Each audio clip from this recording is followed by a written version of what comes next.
New chapter today. We are in, if you'll turn your Bibles with me to 1 Samuel chapter 26. 1 Samuel chapter 26. A couple of thoughts about this chapter. It's very much the same, if we did an outline of chapter 26, a structural outline of what it looks like, it's identical to chapter 24. Remember chapter 25, the one in the middle was the story of Nabal and Abigail. Abigail, the great one that saved David from his folly, that saved her husband from his death sentence, all those things we've been talking about. That's 1 Samuel chapter 25. But 24 and 26 are almost identical. Different people will tell Saul where David is hiding, but the rest of the story is the same. So this is what we'll see in 1 Samuel 26, is what we saw in 1 Samuel 24. People tell Saul where David is hiding. Remember last time Saul had been told that David was in the caves. Saul went to Adullam to find David, and David cut off the corner of Saul's robe because he wouldn't kill the Lord's anointed. The same thing here. The Ziphites this time are going to tell Saul where David is hiding. He's in our territory. We know where he is. And so in response to that information of where David is, Saul takes to the hunt. Saul will hunt David. Hunt like you would an animal, because he just doesn't want to find him. He wants to kill him. Hunt is the only word for it. Same thing we saw in a previous chapter. Remember what Saul said at the very end of 1 Samuel chapter 24? You're more righteous than I. You were right, I was wrong. My son David, he quits calling him the son of Jesse, but he calls him my son David, and he praises David for not having killed him, even though David had the opportunity to kill him, and he said, I won't chase you anymore. We're done with this. I understand that I'm wrong and you're right. And what do we see? A little later on, Saul hunts David. Can't be trusted. Unstable man. It doesn't matter what comes out of Saul's mouth. An unstable man can talk all day and promise you and try to relieve you that this won't happen again. And just as sure as the sun comes up in the morning, it seems that some people can't let go and things just always rise to the top. Saul's hatred for David, his jealousy of David, his desire that Jonathan, his own son, become the king and not David, someone else's son, overpowers Saul. He can't help himself. He could if he wanted to, but he chooses not to. So what does Saul do when he finds out where David's hiding? He goes on the hunt. We'll see he gathers 3,000 men this time to kill the man David. David has an opportunity to kill Saul. Remember last time? Saul was in a cave relieving himself, going to the bathroom. David was close enough to Saul to have run him through with Goliath's spear, but he wouldn't do it. Because he said Saul is the Lord's anointed. He's been chosen by God for a special mission. He's the king of God's chosen people. And I won't harm him. He's protected by God. He's God's man. And I won't harm this man. David had an opportunity in the cave to kill Saul. He will have an opportunity this morning again on the plains where Saul is sleeping to again kill Saul, his father-in-law. But he won't do it. David will not harm the Lord's anointed king. Anointed king. David will not harm God's chosen king of Israel. He won't do it. Given the opportunity, yet again, he won't do it. Saul, when David let Saul know that I was close enough to kill you this night, Saul realizes his error. He praises David again as being more righteous than him. And Saul says he will stop hunting David's life. Does David trust him this time? Well, what do you think? Whether you've read it and you know the answer, what do you think? Does Saul believe David this time? It hasn't been very long since Saul told him, I'm done, I won't come after you, I'm finished hunting you. And here we are again in the exact same situation, exact same conversation. It just won't go away. Here we are again. Saul says he will stop hunting David's life. And as we'll see, David doesn't buy it. He shouldn't, because it's an untruth from this unstable man. So we're in 1 Samuel chapter 26. Let's see what it says. There's the structure of it. Look for those points. The Ziphites came to Saul at Gibeah. Gibeah was the headquarters of Saul. It was his city. Sometimes in the Bible you will see it written as Gibeah of Saul, this city. That's where Saul is. The Ziphites, they come to him. And they say, is not David hiding on the hills of Hachilah? He's in our territory. We know where he is. He's on a certain hill, which is before Yeshimon. So they come to Saul. They tell him exactly where David is. How does Saul respond? Immediately gets up. Saul arose. The same Saul that told David not long ago, I'm finished with this chase. I will not hunt you. You're safe. Saul arose and went down to the wilderness of Ziph, having with him 3,000 chosen men of Israel. He doesn't go alone. How many men does David have with him? 600 or so. So Saul takes an army of 3,000 men to go hunt David and his 600. He takes 3,000 chosen men of Israel to search for David in the wilderness of Ziph. Just to give you an idea of where we are, you know I love maps. We're in the southern part of Israel. If you watch the news, this is the Gaza Strip right here. You see the city Gaza along the Mediterranean Sea. Just to give you a one quick outline, the Dead Sea. But this is where we are right here. We're in the wilderness of Ziph, in the southern parts of it. It says right here, a place where David has a chance to slay his rival, 1 Samuel 26. That's where we are. So we're somewhere right here along, within 20 miles of the shore of the Dead Sea in southern Israel. That's where this takes place. So they've gone up to Saul. They've told Saul that David is hiding in their hills, and Saul takes up arms. He takes up 3,000 men. Now make sure you understand, these are soldiers. He's not taking friends. He's taking armed Jewish soldiers to go and kill his son-in-law David and his 600 men. That's what's going on here. Verse 3 says, Saul camped. He got there. Saul camped in the hill of Hachilah. He goes exactly to the place where the Ziphites said David was hiding, which is before Yeshimon, beside the road. David was staying in the wilderness, so they're close to each other. David catches information that Saul is coming. It says, when David saw that Saul came after him into the wilderness, David sent out spies. And he knew that Saul was definitely coming. So David has an indication that Saul is coming after him, that Saul, who was at Gibeah, has now left Gibeah with a complement of men, 3,000 men, and he's coming after me. David sends spies out to check this out, reconnaissance group. They say, yes, he's coming. David then, what is David going to do? It's interesting here, the difference, or one of the big differences between the previous chapter when David is in the cave waiting for Saul. In chapter 26, David goes on the offensive. David goes after Saul. I'm not going to sit around like a sheep in a pen waiting for a wolf to devour me. I'm going to do something about this. And David goes on the offensive, not to kill Saul, but to finally put a stop to this madness of being chased around all his life. David arose, goes on the offensive. And he came to the place where Saul had camped, and David saw the place where Saul lay. Now you got to remember that Israel is a hill, it's hilly, it's mountainous, it's rugged. We're probably seeing David on a hillside with a vantage point looking down on Saul. He can see Saul's camp of men, and he with his own eyes can see Saul where Saul lay in the center of the camp.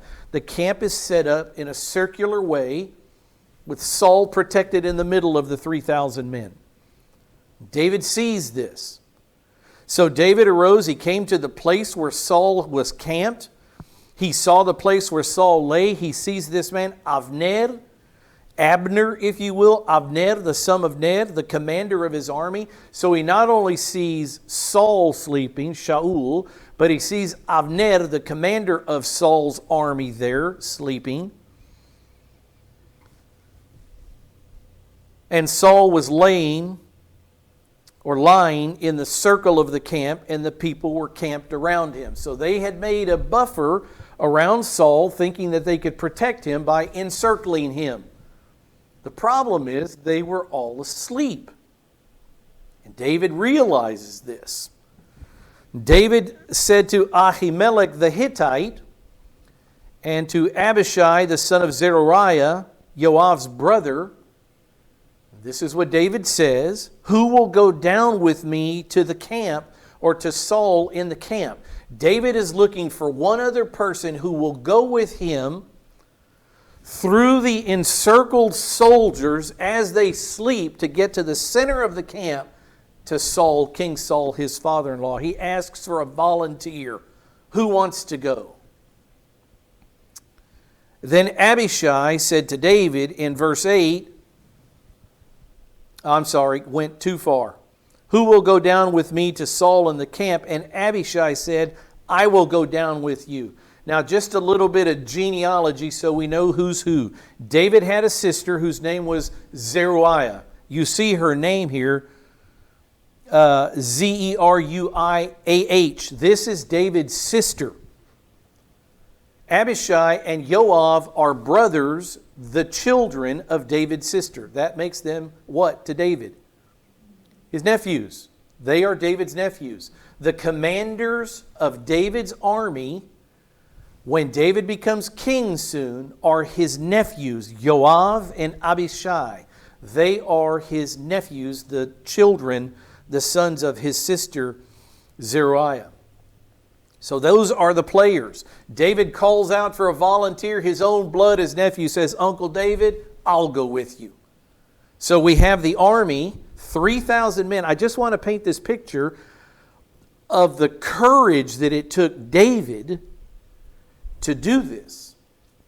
And this young man, Abishai. You've got 3,000 of Israel's finest soldiers encircled around their king, who they will protect with their own lives. And David decides, and his nephew decides, we will go through the perimeter, through the outer perimeter in the night while they sleep to get to Saul.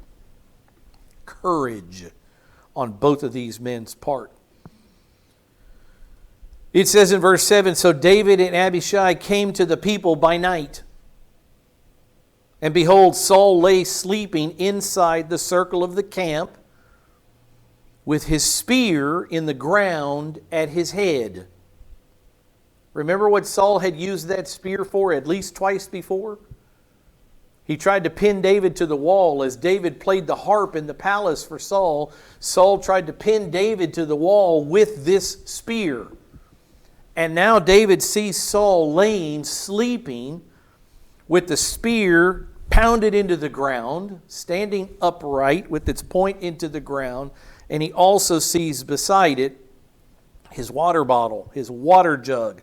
So they come into the camp. They see Saul laying there asleep. They see the spear stuck in the ground at his head. They see Avner and the people were lying around David, all sleeping. So somebody answer the question, why wasn't anybody awake, keeping guard, standing a post? This is a military unit. This is an army of 3,000 men. Certainly they would have had somebody standing guard. What happened? Look at verse 12. I just want to tell you this before you think, man, what kind of commander, Avner, what kind of commander of an army is this guy? He falls asleep. He's not protecting the king. Was nobody awake? And the answer is no, nobody was awake. Look what verse 12 says. David took the spear and the jug of water from beside Saul's head. They went away, but no one saw or knew it. The army was out cold. But why? Nor did any awake. But why? For they were all asleep, because a sound sleep from the Lord had fallen on them. God put them to sleep in the depth of a sleep that they weren't going to wake up from on this night. They were all asleep. Interesting. Why would he do that? Is it because he wanted David to get to Saul so he could kill Saul? Is that right or wrong? Is God giving David a highway to King Saul by putting the army to sleep so David can kill the Lord's anointed king? What's the answer to that? No. What is God doing here? Who is he testing here? Who's he interested in on this night? Who is he going to make the next king of Israel? And who does he want to make sure is ready for the job? David. This is all about God's relationship with David. This is all about putting David to the test. Let's not forget what just happened in 1 Samuel chapter 25 when a man crossed David. What happened? What did David want to do to Nabal? The second he realized Nabal wouldn't give him food and Nabal had scorned David as a deserter of Saul, what did David want to do? In his anger, in his impetuousness, what did David want? He wanted Nabal dead. So what did David have to learn through the story of Nabal? Vengeance is mine, saith the Lord. David had to realize that he can't take matters into his own hands, that avenging him was the sole prerogative of Yahweh his God. And David learned it because David is being put to the test here. All the army of Israel is asleep and David gets to the head of Saul as his father-in-law lay on the ground, and he sees him with the sword right there ready to pierce into Saul's skull. The greatest test of all so far. What are you going to do, David? What are you going to do? Are you going to allow me to take vengeance on Saul in my own time and my own way? Are you going to let Saul be my problem, or are you going to take matters into your own hands? He had just messed up with Nabal, and Abigail saved the day. He has a second shot with Saul, another shot with Saul, and he immediately refuses. Abishai said to David, so his nephew sees what's going on. You can imagine the nephew looking around thinking, I've never seen such a sight. The Israeli military is out cold. Certainly the hand of God is in this. And here's your enemy. Abishai said to David, I've got an idea. Today, God has delivered your enemy into your hand. Remember, David's 600 men said the same thing to him when he was in the cave. There's Saul relieving himself. Kill him. End this madness. David has another chance. Abishai says, this is the hand of God. God has delivered your enemy into your hand. Now, therefore, please, he's urging David, please let me strike him with his spear to the ground with one stroke, and I will not strike him the second time. I'll do this clean. I'll do it humanely. Let me get that spear and finish this. One stroke. But David said to his nephew, do not destroy him. For who can stretch out his hand against the Lord's anointed and be without guilt? Who do you think he's thinking of? Who can stretch out his hand against the Lord's anointed and be without guilt? I just see him thinking of Nabal and Abigail and this idea that I would shed innocent blood, I would be guilty of avenging myself. All these things are laid at the feet of David. David, what are you going to do? As God gins up this circumstance perfectly, I can't trust this man. David knows he can't trust this man. David knows this man will never stop chasing him and hunting him. David knows this. Unless God puts a stop to Saul's life, David will never be free. He will never be at peace. There will always be the hunt. And he knows it. God says, what are you going to do? You going to let me take care of this my way? Or are you going to do what you did, what you wanted to do with Nabal? You know he told you before that he would protect you, that he'd stop hunting you. You know it's not true. Here we are yet again. He's at the hills of Hachilah trying to kill you, David. What are you going to do? You're going to take matters into your own hands this time. Great test for David. Remember, I tell you, this 11-year period from David's 19th year of life all the way until he's 30 and he takes the kingdom, he becomes the king, is God growing David up through circumstance after circumstance after circumstance. And this is yet another circumstance of David's spiritual growth before God. This great test, what are you going to do? It's only two of you. You can get away with this. No one will ever know. Your nephew wants you to do this. What are you going to do, David? And David said, I won't lift my hand. I won't stretch out my hand against the Lord's anointed, the one who God has chosen to be the king of his people. David also said in verse 10, as Yahweh lives, as the Lord God lives, surely, listen to what David has learned, the Lord will strike him. I wanted to strike Nabal, and if not for Abigail, I would have ruined things. I learned from my God through this lady that I'm an angry, hot-tempered, impetuous man, and that God is the avenger of wrongs, not me. David understood it. He had learned it. It's part of his spiritual maturity here in these 11 years. Part of what God wanted. He was grooming David to be the king. David was maturing. He was coming to trust God. And he had learned the lesson that God will strike when God is ready. Not David.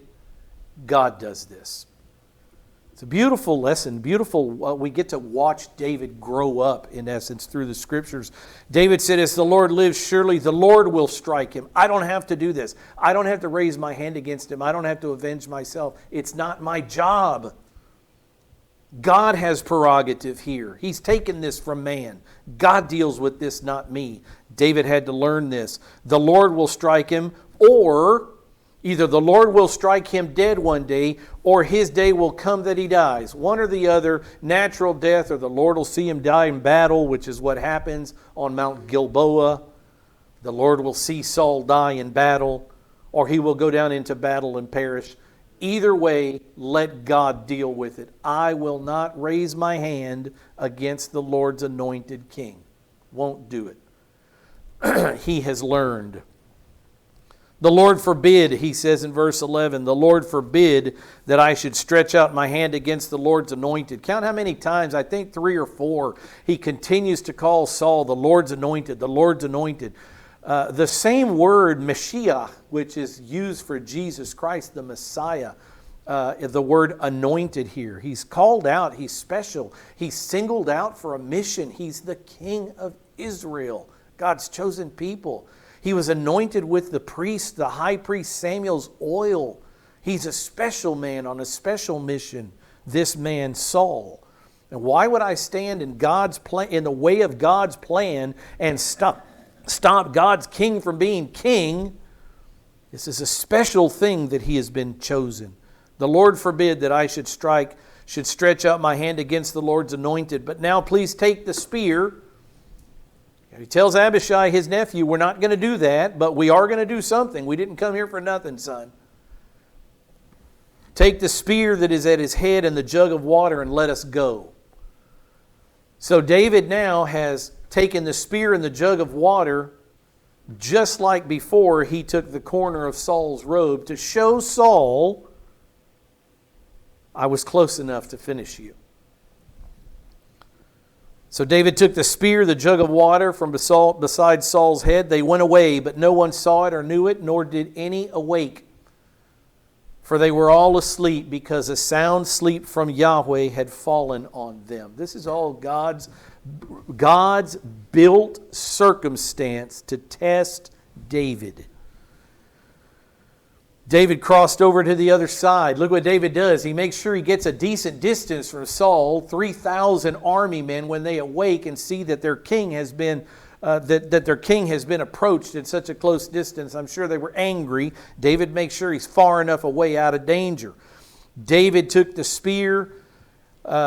He crossed over to the other side. He stood on top of the mountain at a distance with a large area between them. So now David's back on the hill where he's got the vantage point of looking down. Imagine a huge amphitheater, if you will. David's voice carrying across the plains here very easily.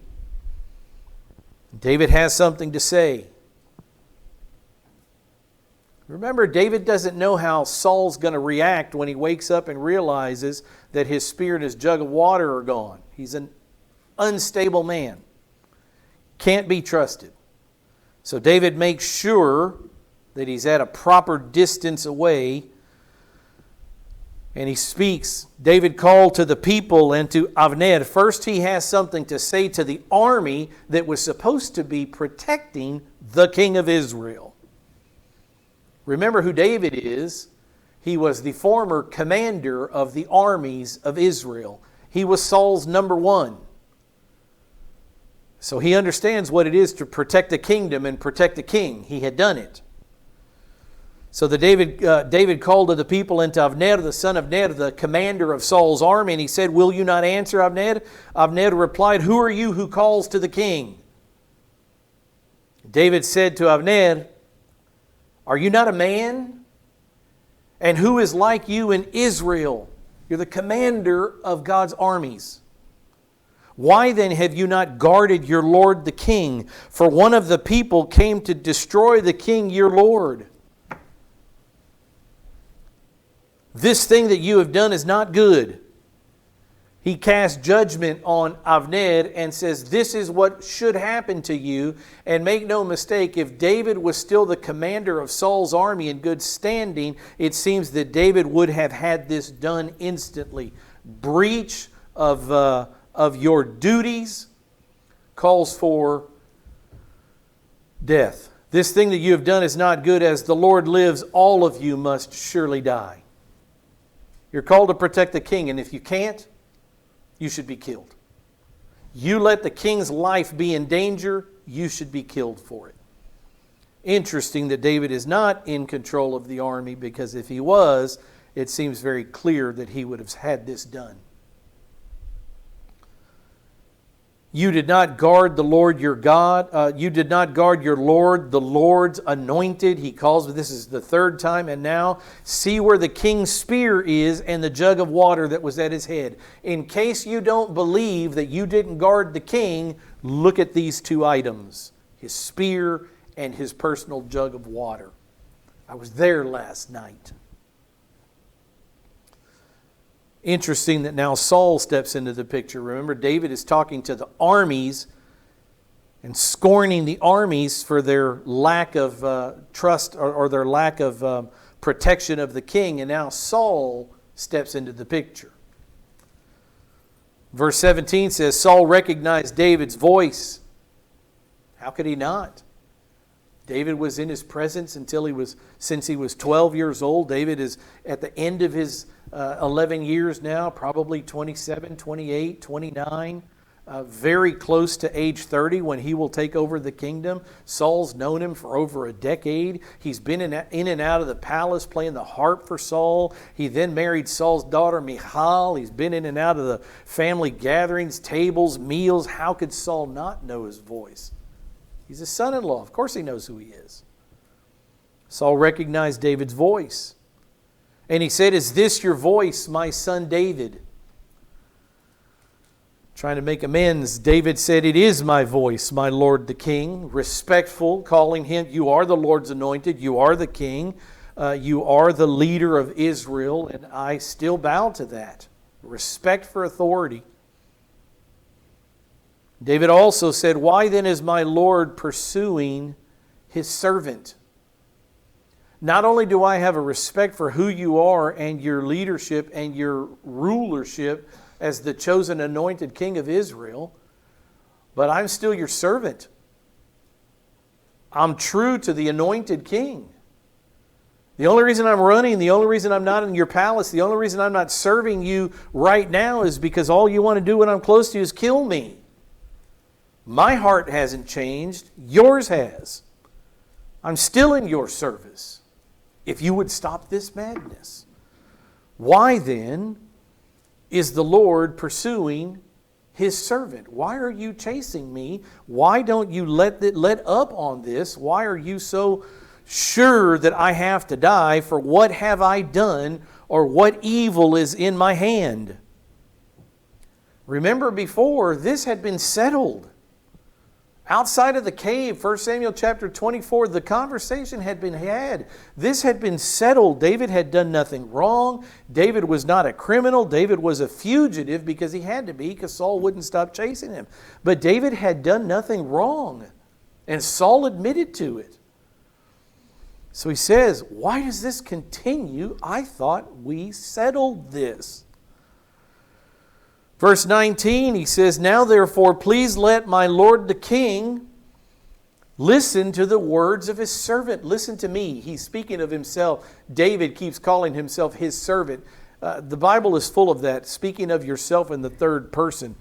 Jesus did it all the time. He called himself the Son of Man. The Son of Man says this, the Son of Man that. Why not just say I? It's because it's the way they spoke. It's the way they communicated. So David is speaking to himself, to Saul, calling himself your servant. He could say me or I. But he says, please let my lord the king listen to the words, or listen to my words, is what he's saying. That's how we would say it. Please let the Lord, Saul, listen to me. That's how we would say it. We'd cut all the extra words out and say, Saul, listen to me. That's exactly what David says. And this is what he says to Saul. There's only two choices here. Either God is leading you or men are leading you.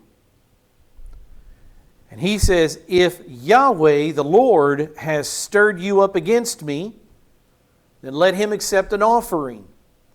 If I have sinned, if I have something, if Yahweh has something against me, if there is a grievous sin that I've committed, and that's why Yahweh wants me dead, and Yahweh has sent you, Saul, to kill me, let me take that up with Yahweh, and I'll take an offering to God. I'll take it to the tabernacle. I'll take it to the high priest. I'll deal with my sin through a sin and a guilt offering before God himself.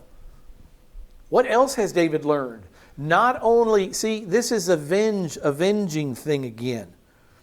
If I've done something against you that requires you to be avenged, Saul, let God be the avenger.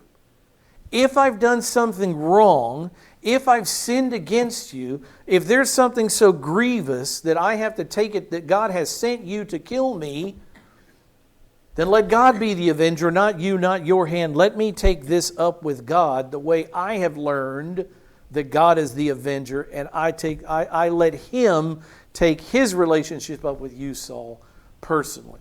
Same thing. I'm letting God avenge you, Saul, avenge me against you. You let God avenge me against you also. I'm tripping over words. Do you get what I'm saying?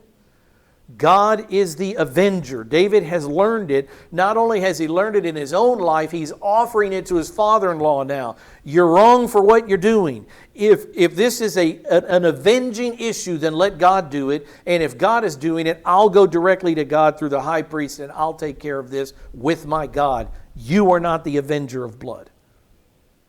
If there is a sin, if the Lord has stirred you up because of a sin, let Him accept my offering. But the other choice, if this is from men, if the only reason you're chasing me is because you've got men in your ear and yourself, you are a man also, telling you that I'm your enemy, that I'm out to get you, that I'm lying, that I'm in pursuit of you, that I'm lying in hiding, waiting to pounce on you to kill you. If you're hearing this from men, let them be cursed, because they don't speak truth. If it is men, cursed are they before Yahweh, for they have driven me out today. Look at what you've done to my life.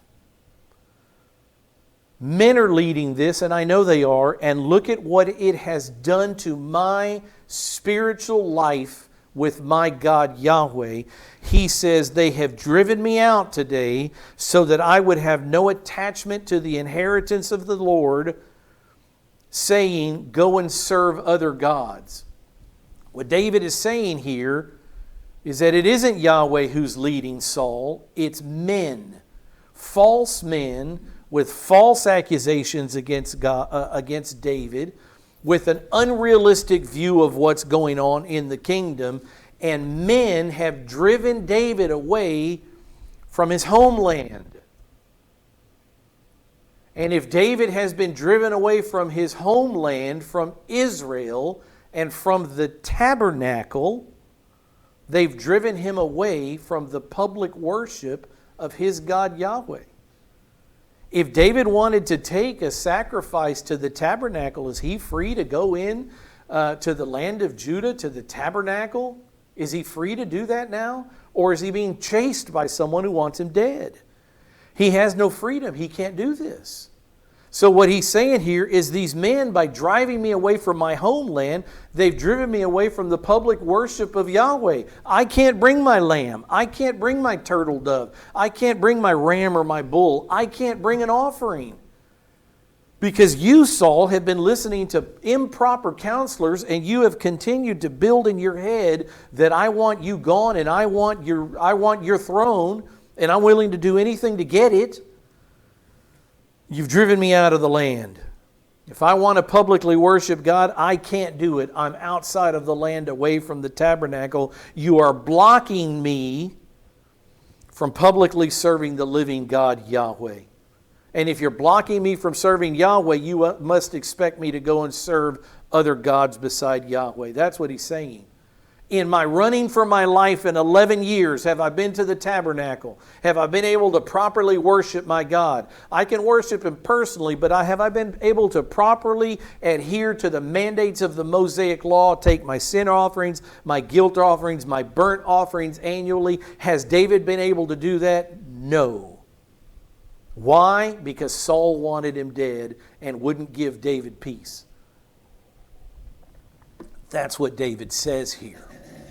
You've driven me away from my God, from the inheritance, my homeland. This is the inheritance of the Lord. You may as well have said to me, go and serve other gods, because you've blocked my access to public worship of my God, Yahweh, the only God.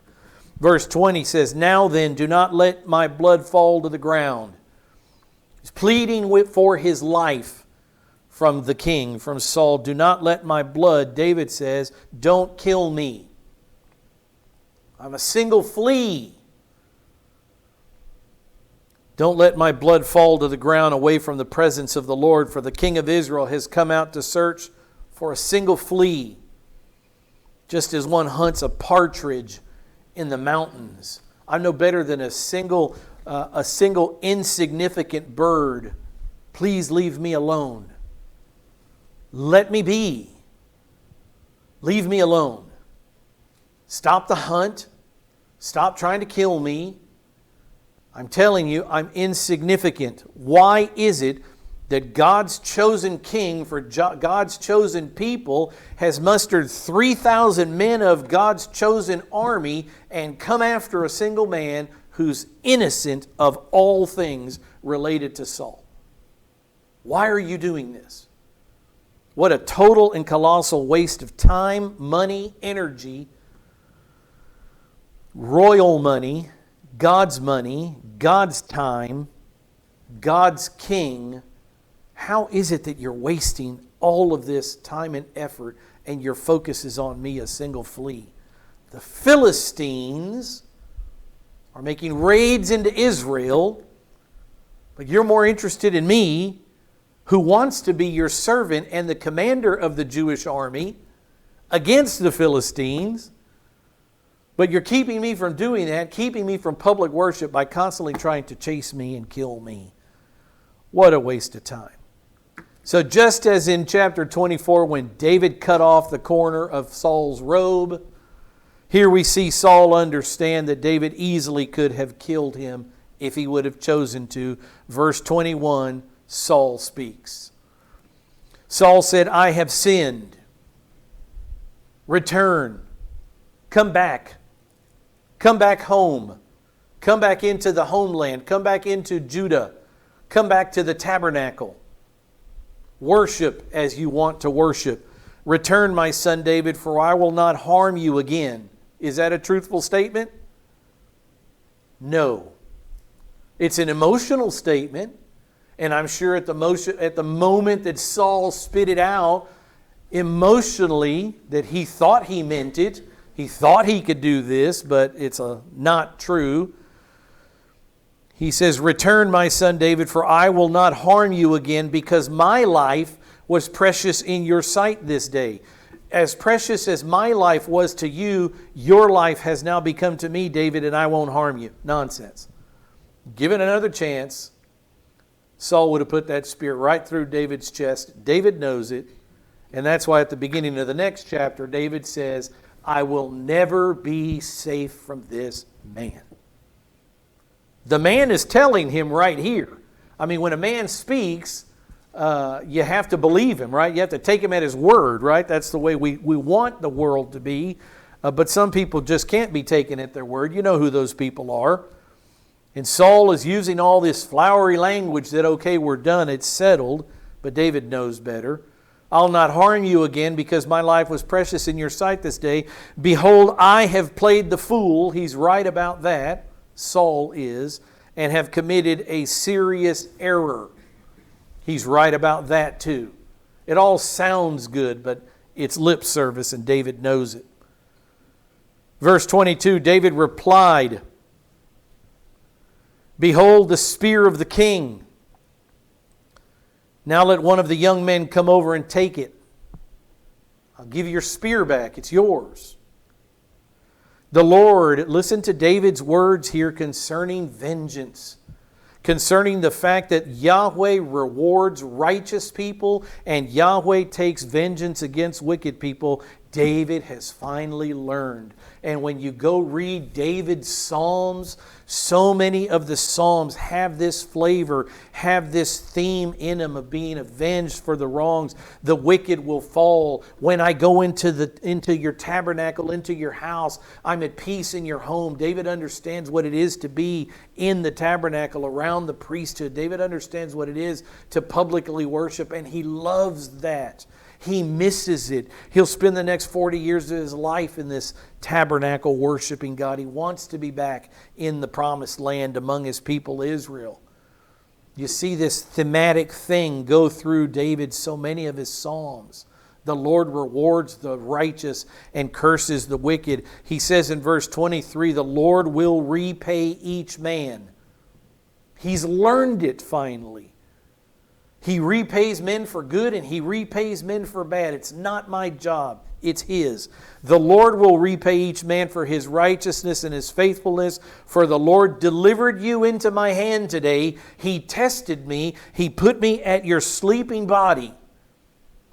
But I refused to stretch out my hand against the Lord's anointed. I passed the test.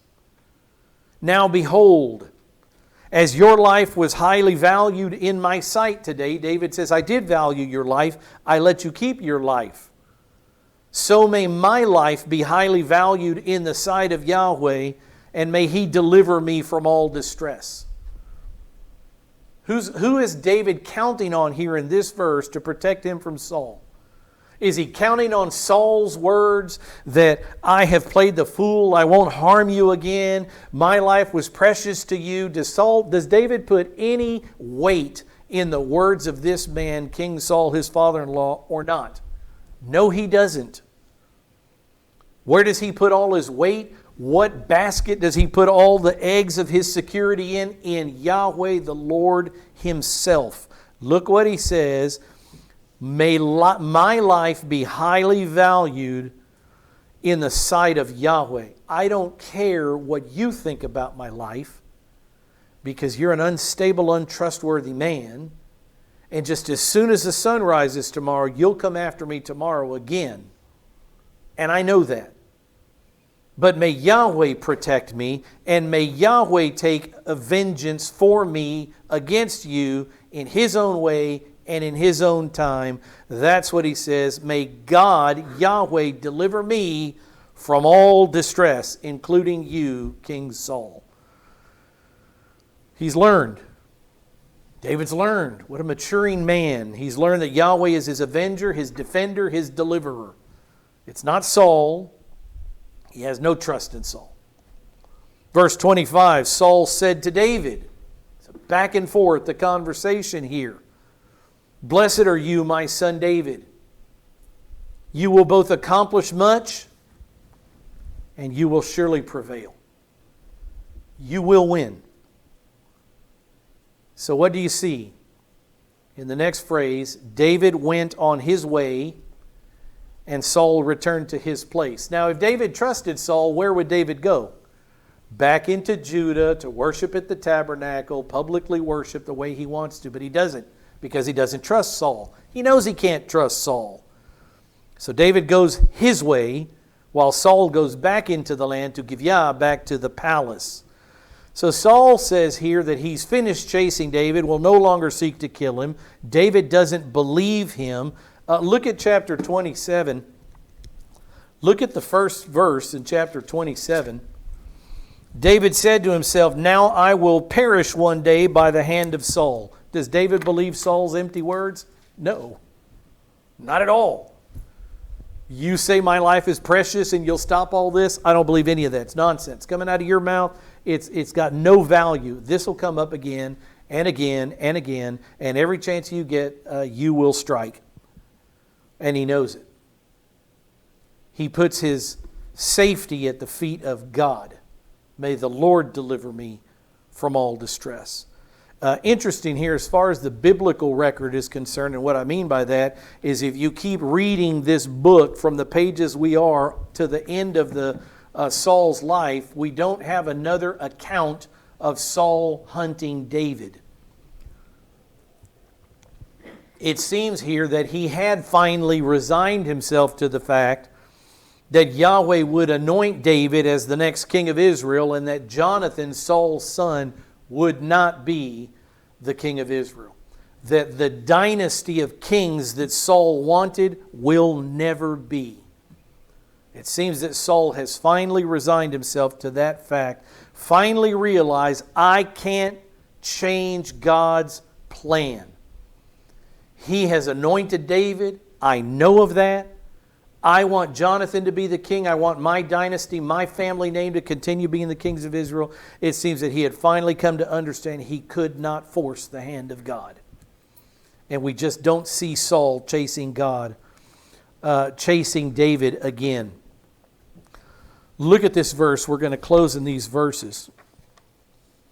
Isaiah 43, if you've been here for the night sessions, we're following promises that God has made in the Scripture and looking at the fulfillment of these promises so that we can learn to more and more and more and more trust God. Isaiah 43, it seems to me that although this was written years after Saul lived, the concept is the same concerning God. And Saul finally came to realize the last phrase of this. God says through the prophet Isaiah, even I am the Lord, Yahweh. There's no Savior besides me. It's I who have declared and saved and proclaimed, and there is no strange God among you. So you are my witnesses, declares the Lord. I am God. Even from eternity, I am God. No gods came before me. He just says this in the prior verse. There's been no God before me. There will be no God after me. From eternity, I'm the only God. I was God in eternity past. I have no beginning. I will be God forever in the future. I have no end. I am He. I am Yahweh. I am God. And then he says, and this is what Saul seems to finally have come to understand, there is none who can deliver out of my hand. I act, and who can reverse it? If God has anointed through the prophet Samuel this young man David to be the next king, who can stop it on earth? Well, nobody can. Nobody can. And Saul has finally come to understand that God's plan is that David become the next king of Israel, and Saul, either by his own choice or by God saying, enough, David has learned the lessons I needed David to learn. I'm not going to let Saul get close to David again. That could very well be the truth. Saul's mind didn't change, or Saul's desires didn't change. Maybe God simply put a roadblock in his path, so it never happened. But according to the biblical record, if you keep reading on to chapter 31, when Saul finally dies, we don't see this pattern again of Saul chasing David, trying to kill him. It's over. Thank goodness. That's finished. David will be king. God acts, and who can reverse it? Saul has finally come to understand that David will be king because that's what God has decided, and nothing can stop it. It's a decree of God. It's etched in stone. It can't be changed.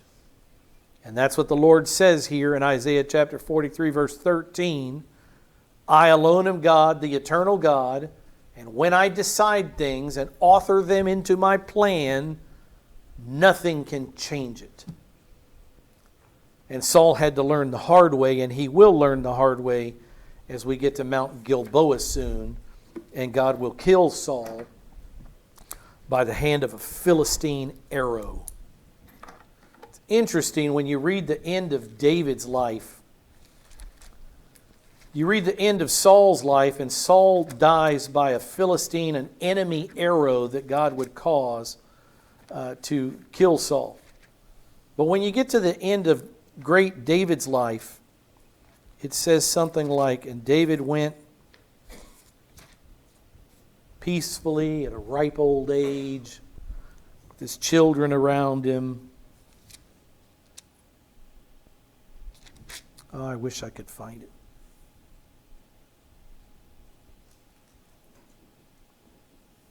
I'm in 1 Kings chapter 2.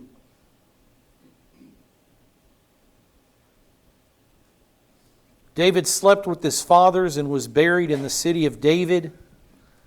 The days that David reigned over Israel were 40 years.